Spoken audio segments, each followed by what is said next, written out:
नमस्कार साथियों, ज्ञान अकेडमी में आपका स्वागत है।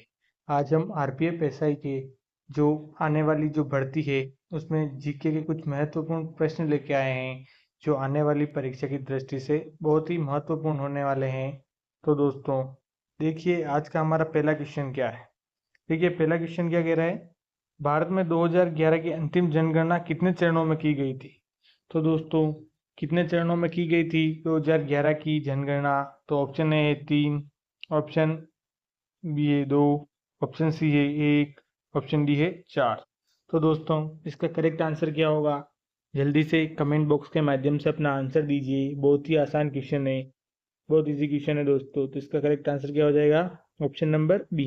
क्या हो जाएगा दोस्तों, ऑप्शन नंबर बी इसका करेक्ट आंसर हो जाएगा। दोस्तों ये जनगणना कब हुई थी, 2 चरणों में। तो डेट ध्यान रखिएगा, 9 फरवरी से 9 फरवरी से कब तक हुई थी, 28 फरवरी।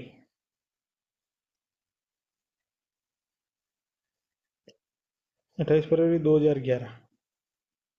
एक तो इस चरण में हुई थी और दूसरी दूसरी 1 से 5 मार्च तक हुई थी, 1 से 5 मार्च 2011। तो दोस्तों ये 2 चरणों में हुई थी, ध्यान रखिएगा। डेट डेट भी पूछ सकते हैं कि 2 चरणों में कब कब हुई थी, पहले चरण में कब हुई थी और दूसरे चरण में कब हुई थी। तो दोस्तों 2011 में जनगणना हुई थी और अगली जनगणना कब होने वाली थी, तो 10 वर्षों बाद 2021 में होनी थी। पर 2021 में क्यों नहीं हुई, क्योंकि कोविड-19 के कारण वो स्थगित हो गई। क्या हो गई दोस्तों, कोविड-19 के कारण स्थगित हो गई, इसलिए 2021 में नहीं हुई। और अभी वर्तमान में जनगणना की गिनती चालू है। अभी जनगणना की गिनती हो रही है, जब पूरी हो जाएगी तो नए डाटा आ जाएंगे, तो आपके पास भी नए डाटा, करंट के डाटा के अनुसार नए क्वेश्चन बन जाएंगे। नहीं बनते हैं तब तक के लिए अभी 2011 की जनगणना का ही अपने पास डाटा चल रहा है, तो अपन वही याद करेंगे दोस्तों। ठीक है, इसी के साथ बढ़ते हैं अगले क्वेश्चन की ओर। अगला क्वेश्चन, क्वेश्चन नंबर 2 क्या कह रहा है। क्वेश्चन नंबर 2 देखिए, किस पंचवर्षीय योजना में तीव्र और अधिक समावेशी विकास की अवधारणा गढ़ी गई थी। तो दोस्तों तीव्र और अधिक समावेशी विकास की अवधारणा कौन सी पंचवर्षीय योजना में गढ़ी गई थी। तो देखिए ऑप्शन ए है 9वीं, ऑप्शन बी है 11वीं, ऑप्शन सी है 8वीं, ऑप्शन डी है 10वीं। तो दोस्तों इसका करेक्ट आंसर क्या हो जाएगा, कौन सी पंचवर्षीय योजना में हुआ था। इसका करेक्ट आंसर क्या होगा, ऑप्शन नंबर बी। क्या होगा दोस्तों, ऑप्शन नंबर बी, 11वीं। 11वीं पंचवर्षीय योजना में हुआ था दोस्तों। और ये पंचवर्षीय योजना आरंभ कब हुई थी, पंचवर्षीय योजना आरंभ, तो ध्यान रखिएगा,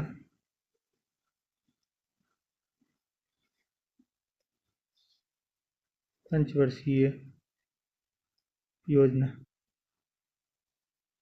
आरंभ कब हुई थी दोस्तों, तो ये हुई थी 1951 में।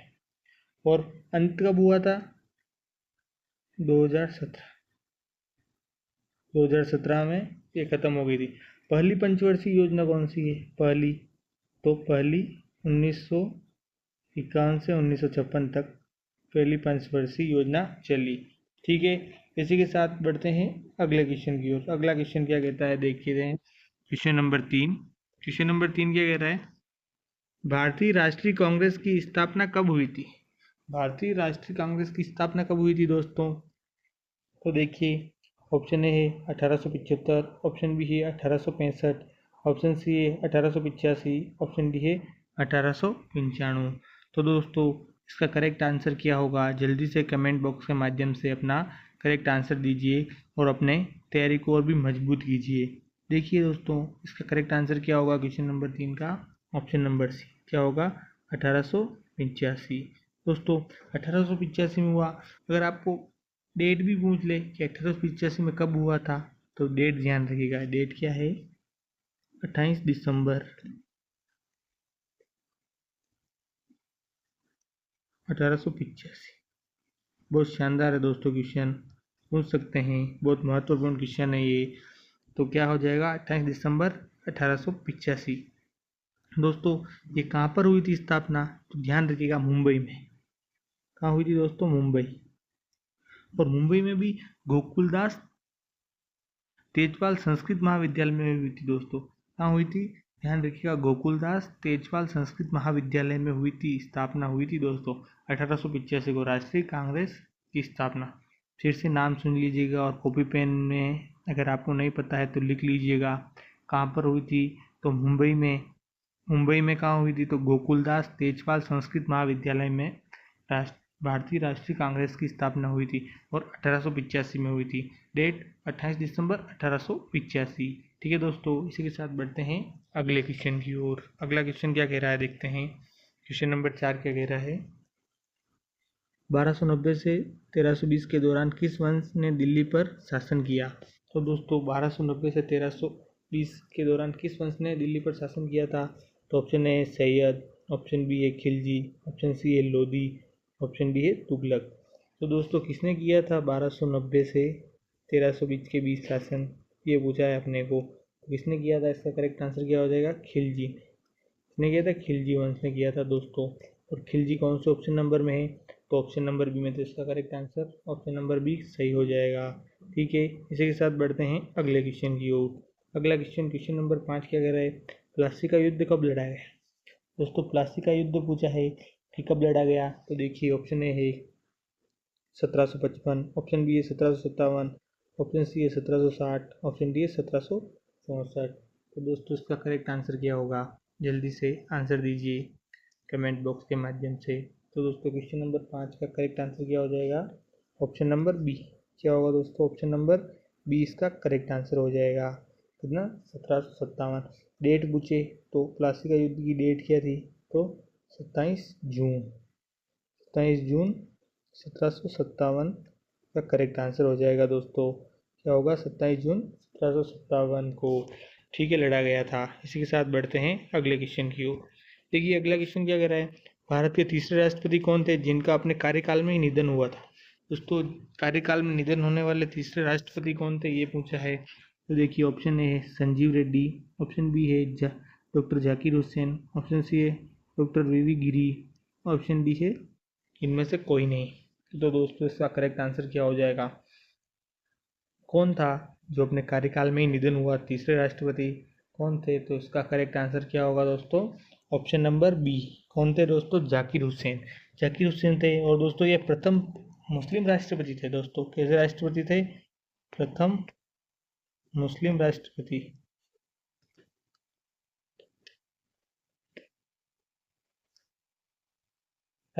थे।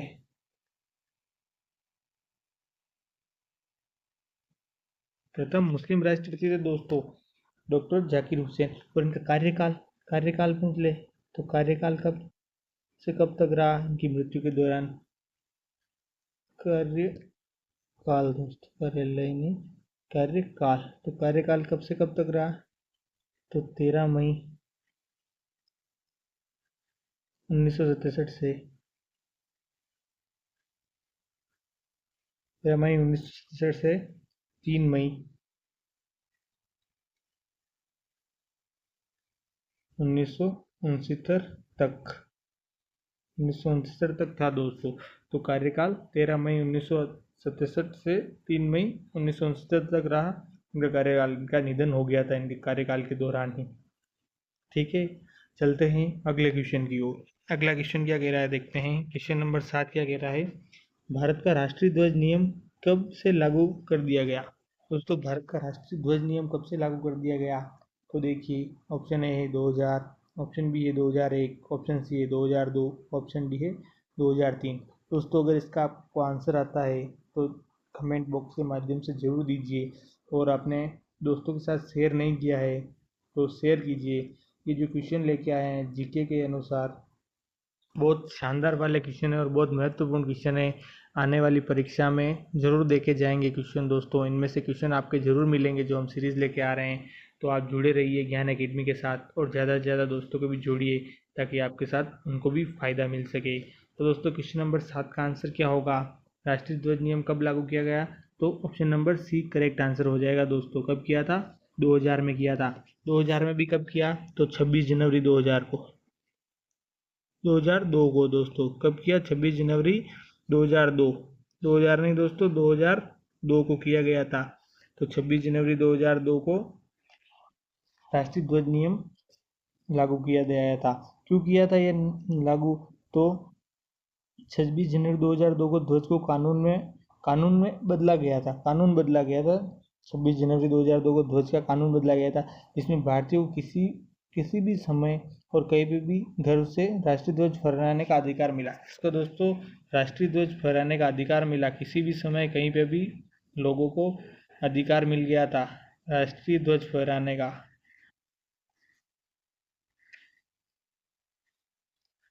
अधिकार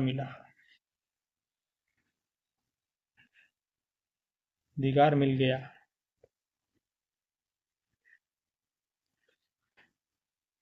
क्या दोस्तों, कि क्या कानून में क्या बदलाव किया गया था कि जो भारतीयों को किसी भी समय और कहीं पे भी गर्व से, अपने जो गर्व से जब गर्व होता है तो किसी भी गर्व से राष्ट्रीय ध्वज को फहराने का उनको अधिकार मिल गया था। ठीक है दोस्तों, इसी के साथ बढ़ते हैं अगले क्वेश्चन की ओर। देखिए अगला क्वेश्चन क्या कहता है, क्वेश्चन नंबर 8 क्या कह रहा है, कौन सी नदी दक्षिण भारत की गंगा कहलाती है?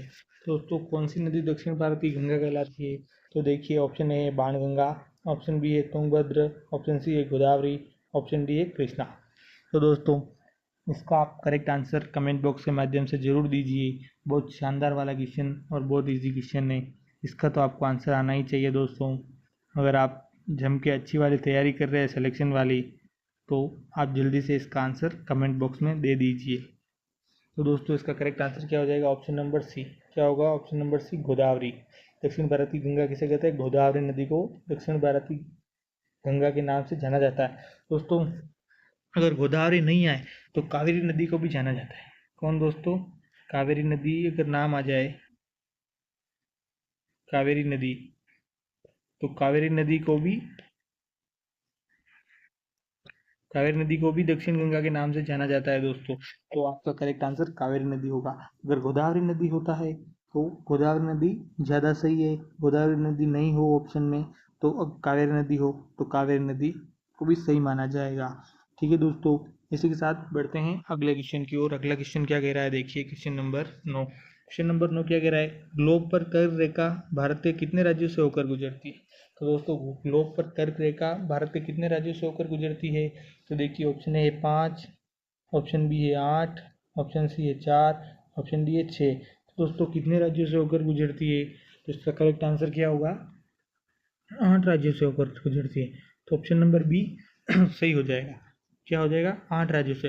दोस्तों, 8 राज्य कौन से है? तो 8 राज्यों के नाम देख लेते हैं। तो देखिए, पहला राज्य कौन सा है? गुजरात। कौन सा दोस्तों? गुजरात। गुजरात के बाद राजस्थान,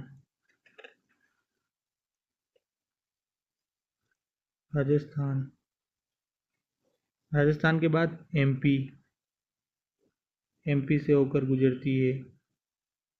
एमपी के बाद छत्तीसगढ़,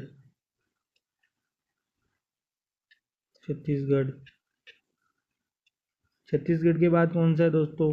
कितने राज्य हो गए? 4। छत्तीसगढ़ के बाद झारखंड, झारखंड के बाद पश्चिम बंगाल, ये पश्चिम बंगाल के बाद दोस्तों त्रिपुरा, और त्रिपुरा के बाद मिजोरम।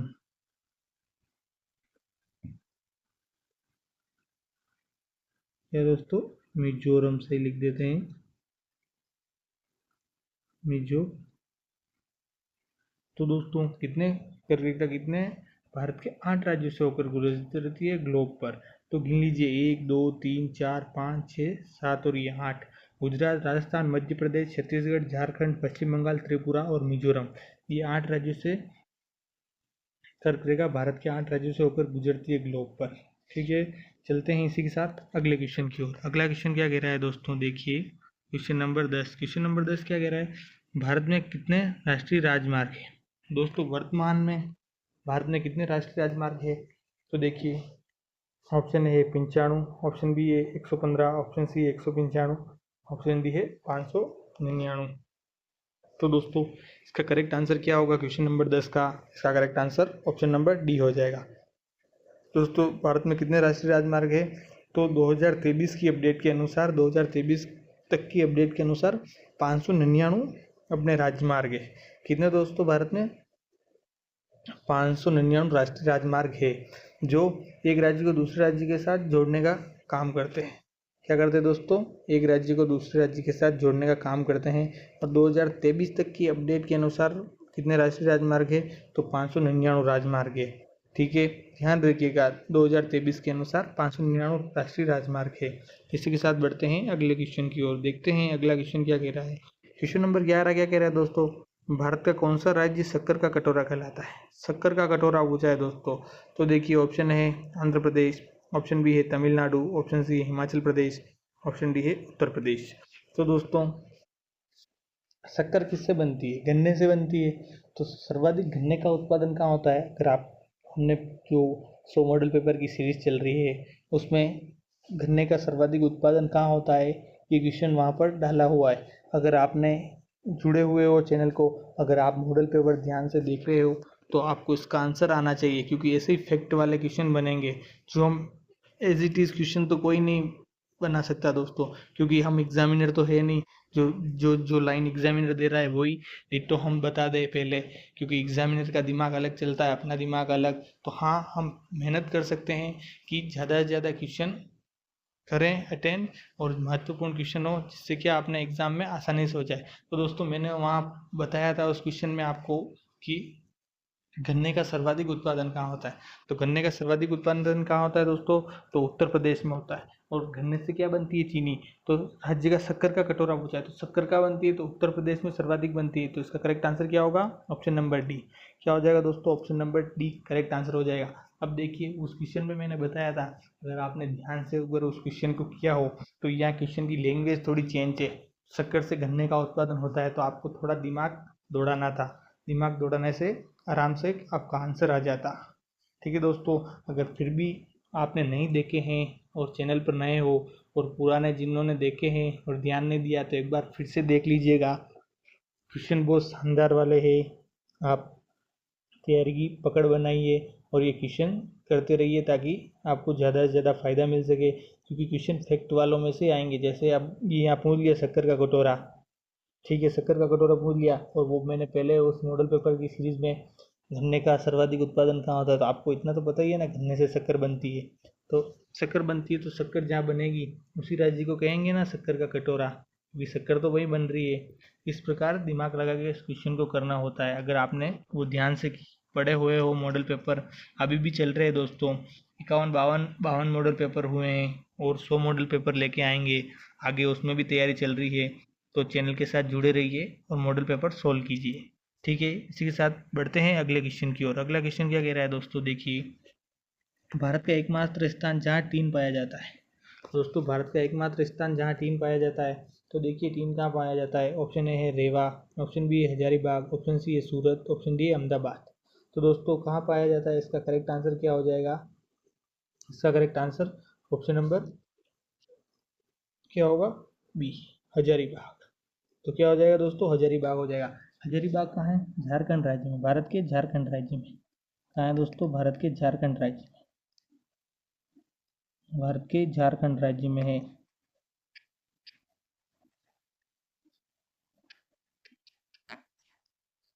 भारत के झारखंड राज्य में हजारीबाग स्थित है। ठीक है, इसी के साथ बढ़ते हैं अगले क्वेश्चन की ओर। अगला क्वेश्चन क्या कह रहा है देखते हैं दोस्तों। राष्ट्रीय विज्ञान दिवस किस दिन मनाया जाता है? दोस्तों राष्ट्रीय विज्ञान दिवस किस दिन मनाया जाता है?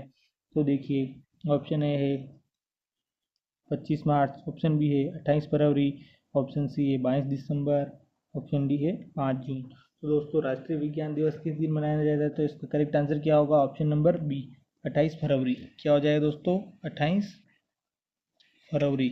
और 28 फरवरी डेट पूछ लिया आपको दोस्तों कि 28 फरवरी डेट क्या है, तो 28 फरवरी सन क्या है? सन, डेट नहीं दोस्तों, सन क्या है?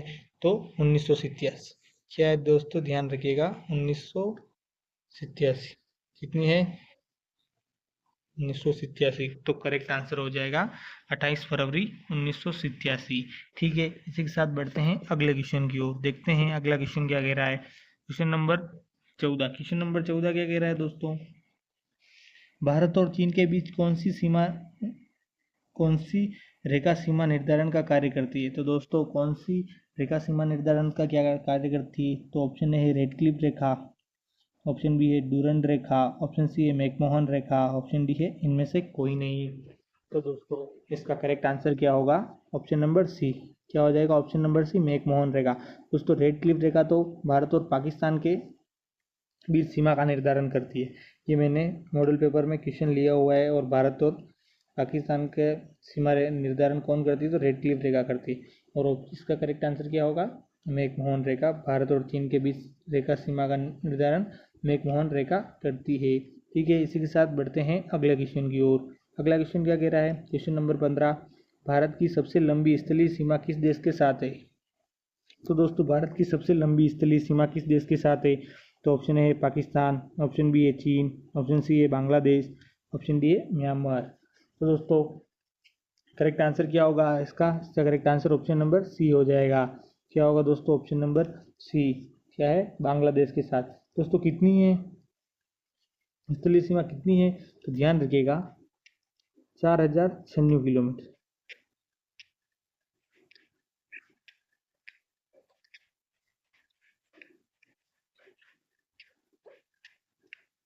4096 किलोमीटर। और भारत के कितने राज्यों से? तो 5 राज्यों, भारत के 5 बांग्लादेश के साथ साझा करते हैं। 5 राज्य बांग्लादेश के साथ साझा करते हैं। इसमें कितने दोस्तों? 5 राज्य। बांग्लादेश भारत के 5 राज्य। कितने? बांग्लादेश के साथ कितने राज्य भारत के साझा करते हैं? तो भारत के 5 राज्य के 5 राज्य। ये भी ध्यान रखिएगा दोस्तों, बहुत ही महत्वपूर्ण फैक्ट वाली चीज़ है। तो भारत के कितने राज्य बांग्लादेश की सीमा के साथ टच होते हैं? तो 5 राज्य होते हैं दोस्तों। तो भारत की सबसे लंबी स्थलीय सीमा किस देश के साथ है? तो बांग्लादेश के साथ है। और बांग्लादेश, भारत के कितने राज्य बांग्लादेश की सीमा को स्पर्श करते हैं? तो 5 राज्य है दोस्तों। ठीक है, इसी के साथ अब बढ़ते हैं अगले क्वेश्चन की ओर। अगला क्वेश्चन क्या है? अगला क्वेश्चन, भारत किस गोलार्ध में स्थित है? तो भारत किस गोलार्ध में स्थित है दोस्तों? जल्दी से अपने कमेंट बॉक्स में ये आंसर दे दीजिए। बहुत इजी क्वेश्चन है, जल्दी से दीजिए दोस्तों कि इसका करेक्ट आंसर क्या होगा क्वेश्चन नंबर 16 का। देखिए ऑप्शन है दक्षिण पूर्वी, ऑप्शन बी है उत्तरी और पूर्वी, ऑप्शन सी है उत्तरी और पश्चिमी, ऑप्शन डी है इनमें से कोई नहीं। तो भारत किस गोलार्ध में स्थित है दोस्तों? करेक्ट आंसर क्या होगा? Option number B. क्या होगा दोस्तों? उत्तर और पूर्वी। क्या हो जाएगा? उत्तर और पूर्वी। ठीक है दोस्तों, बढ़ते हैं अगले क्वेश्चन की ओर। अगला क्वेश्चन क्या कहता है? देखिए क्वेश्चन नंबर 17। क्वेश्चन नंबर 17 क्या कह रहा है? नर्मदा नदी का अधिकांश भाग भारत के किस राज्य में बहता है? तो अधिकांश भाग भारत के किस राज्य में बहता है दोस्तों नर्मदा नदी का? तो देखिए ऑप्शन ए है मध्य प्रदेश, ऑप्शन बी है राजस्थान, ऑप्शन सी है गुजरात, ऑप्शन डी है महाराष्ट्र। तो करेक्ट आंसर क्या होगा दोस्तों? किस राज्य में नर्मदा नदी का अधिकांश भाग बहता है? तो correct answer option number A हो जाएगा। क्या होगा दोस्तों? ऑप्शन नंबर ए, मध्य प्रदेश। दोस्तों ये नदी कितने राज्य में बहती है? तो 3 राज्यों में बहती है। ध्यान रखिएगा किस किस में बहती है। एक तो एमपी में,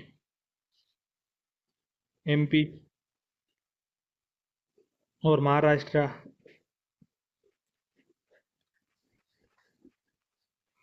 महाराष्ट्र में, और कौन सा है? तो और गुजरात।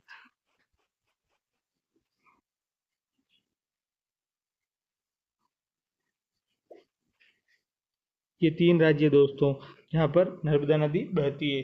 और दोस्तों नर्मदा नदी को एमपी और मध्य प्रदेश और गुजरात की जीवन रेखा के नाम से जाना जाता है। किसकी? एमपी और जीजे की, शॉर्ट में लिख रहा हूँ दोस्तों, जीजे की जीवन रेखा,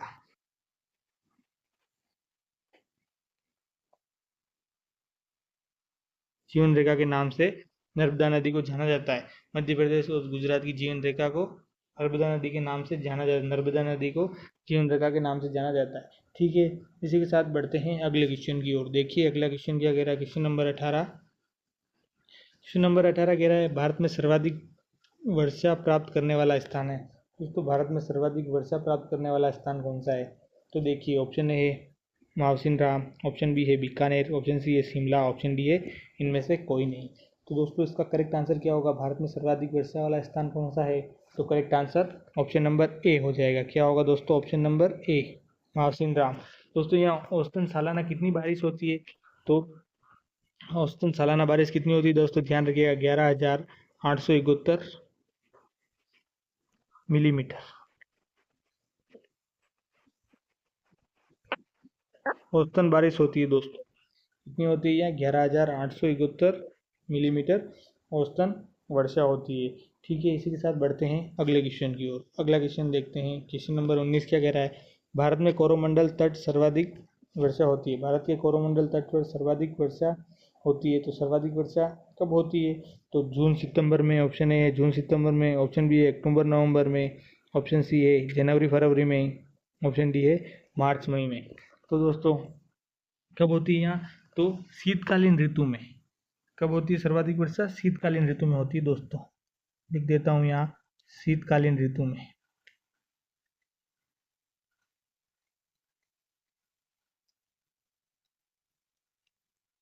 शीतकालीन ऋतु में होती है दोस्तों।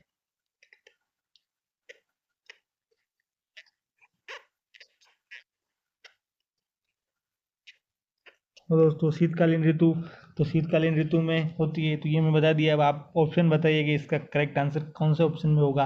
तो दोस्तों शीतकालीन ऋतु कब, अक्टूबर और नवंबर में। तो option number B correct answer हो जाएगा इसका। क्या होगा, option number B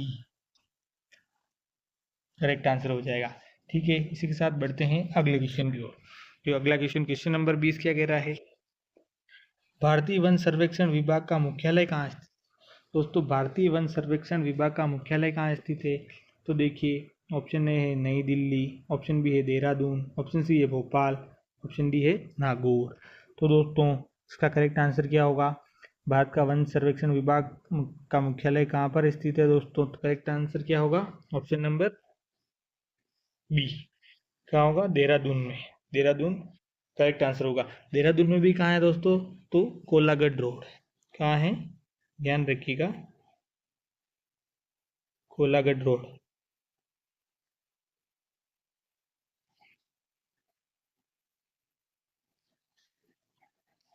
Kolagarh road Dehradun में। ठीक है, बढ़ते हैं अगले क्वेश्चन की। अगला क्वेश्चन क्या कह रहा है, भारत में चंदन की लकड़ी के लिए प्रसिद्ध राज्य कौन सा है दोस्तों। तो चंदन की लकड़ी के लिए भारत में प्रसिद्ध राज्य कौन सा है, ये क्वेश्चन पूछा है। तो दोस्तों कौन सा राज्य है, अगर आपको इन चार ऑप्शन में से पता है तो कमेंट बॉक्स में ज़रूर अपना आंसर दीजिए। देखिए ऑप्शन ए है नई दिल्ली, ऑप्शन बी है केरल, ऑप्शन सी है कर्नाटक, ऑप्शन डी है असम। तो दोस्तों चंदन की लकड़ी का सबसे बड़ा उत्पादक राज्य कौन सा है, अगर आपको पता है तो कमेंट बॉक्स में आंसर दीजिए दोस्तों। इसका करेक्ट आंसर क्या हो जाएगा, ऑप्शन नंबर सी। क्या होगा, ऑप्शन नंबर सी कर्नाटक। क्या हो जाएगा दोस्तों, कर्नाटक। चंदन का सबसे बड़ा उत्पादक राज्य है दोस्तों कर्नाटक। और चंदन कर्नाटक का राज्य वृक्ष भी है दोस्तों। क्या है, चंदन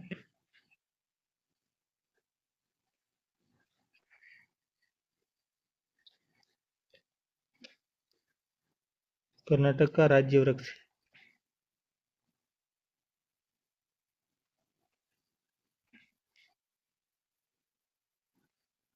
राज्य वृक्ष है कर्नाटक का। ठीक है, इसी के साथ बढ़ते हैं अगले क्वेश्चन की ओर। अगला क्वेश्चन क्या कह रहा है, क्वेश्चन नंबर 22, भारत में सर्वोत्तम चाय कहाँ पैदा होती है। बहुत शानदार क्वेश्चन और बहुत इजी क्वेश्चन है दोस्तों। इसका आंसर आप जल्दी से कमेंट बॉक्स में अपना करेक्ट आंसर दे दीजिए कि इसका करेक्ट आंसर क्या होगा। तो देखिए दोस्तों ऑप्शन ए है दार्जिलिंग, ऑप्शन बी है जोरहट, ऑप्शन सी है नीलगिरी, ऑप्शन डी है इनमें से कोई नहीं। तो दोस्तों भारत में सर्वोत्तम चाय कहाँ पैदा होती है, कहाँ पर होती है दोस्तों, तो इसका करेक्ट आंसर क्या होगा, ऑप्शन नंबर ए। एक करेक्ट आंसर हो जाएगा दोस्तों, दार्जिलिंग। क्या होगा, सर्वोत्तम चाय कहाँ पैदा होती है, दार्जिलिंग में होती है दोस्तों। और दुनिया की सबसे महंगी और खुशबूदार चाय भी माना जाता है इसको। दार्जिलिंग, दार्जिलिंग में जो चाय पत्ती होती है ना दोस्तों दार्जिलिंग की, दुनिया की सबसे महंगी होती है और खुशबूदार चाय मानी जाती है उसको, दार्जिलिंग। ठीक है दोस्तों, तो दार्जिलिंग की चाय को दुनिया की सबसे महंगी और खुशबूदार चाय मानी जाती है। ठीक है, इसी के साथ बढ़ते हैं अगले क्वेश्चन की ओर। अगला क्वेश्चन, क्वेश्चन नंबर 23 क्या कह रहा है, भारत में ऑपरेशन फ्लड का कार्यक्रम का आरंभ कब हुआ था दोस्तों। भारत में ऑपरेशन फ्लड का कार्यक्रम का आरंभ कब हुआ था, तो देखिए ऑप्शन है 1952 ईस्वी, ऑप्शन बी है 1973 ईस्वी, ऑप्शन सी है 1970 ईस्वी, ऑप्शन डी है इनमें से कोई नहीं। तो दोस्तों इसका करेक्ट आंसर क्या होगा क्वेश्चन नंबर 23 का, भारत में ऑपरेशन फ्लड कार्यक्रम का आरंभ कब हुआ था? तो option number C correct answer हो जाएगा 1970 को। दोस्तों डेट पूछ ले तो ध्यान रखिएगा, 13 जनवरी 1970 करेक्ट आंसर होगा दोस्तों, 13 जनवरी 1970। और दोस्तों ये भारत में दूध उत्पादन में आत्मनिर्भर बनाने के लिए शुरू किया गया था। इसके लिए दोस्तों दूध उत्पादन में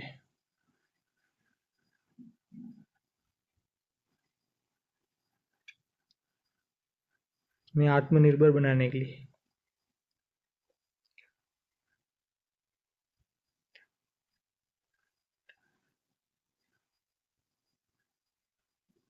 दूध उत्पादन में आत्मनिर्भर बनाने के लिए शुरू किया गया था या दोस्तों भारत में। ठीक है, इसी के साथ बढ़ते हैं अगले क्वेश्चन की ओर। अगला क्वेश्चन नंबर 24 क्या कह रहा है दोस्तों, भारत का प्रथम परमाणु ऊर्जा उत्पादन केंद्र है दोस्तों कहाँ पर है, कहाँ स्थित है भारत का प्रथम परमाणु ऊर्जा उत्पादन केंद्र? तो देखिए ऑप्शन ए है नरोरा, ऑप्शन बी है काकरापार, ऑप्शन सी है तारापुर, ऑप्शन डी है इनमें से कोई नहीं। तो दोस्तों इसका करेक्ट आंसर क्या होगा, कहाँ पर ऊर्जा उत्पादन का केंद्र है भारत का प्रथम परमाणु? तो correct answer option number C हो जाएगा तारापुर। कहाँ दोस्तों? तारापुर। दोस्तों ये तारापुर कहाँ? तो महाराष्ट्र में। कहाँ दोस्तों? महाराष्ट्र।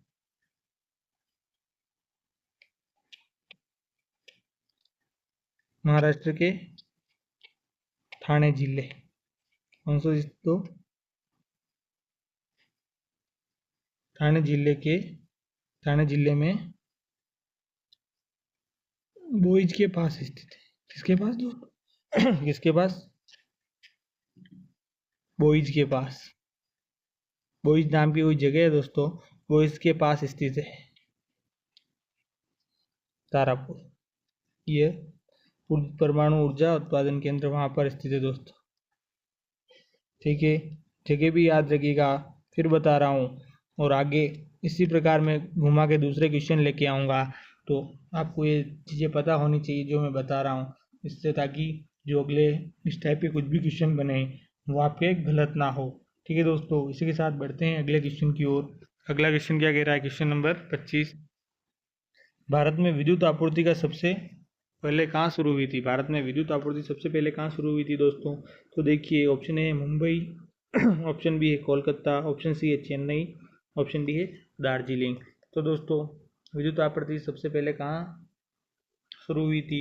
इन चार ऑप्शन के हिसाब से कहाँ पर हुई थी? तो करेक्ट आंसर क्या हो जाएगा? Option number D. क्या होगा दोस्तों? दार्जिलिंग। कब की गई थी? तो ये भी ध्यान रखिएगा, 1997 ईस्वी में।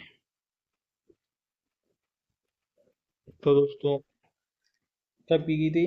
तो विद्युत आपूर्ति का पहले कहाँ शुरू हुई थी? दार्जिलिंग में। कब हुई थी? तो 1897 ईस्वी में। तो दोस्तों ये थे अपने आज के 25 जीके के महत्वपूर्ण क्वेश्चन, जो आपकी परीक्षा में बहुत ही महत्वपूर्ण क्वेश्चन थे, जो आने वाले परीक्षा में कहीं ना कहीं आपको ज़रूर मिलेंगे। बहुत ही फ़ायदेमंद क्वेश्चन है।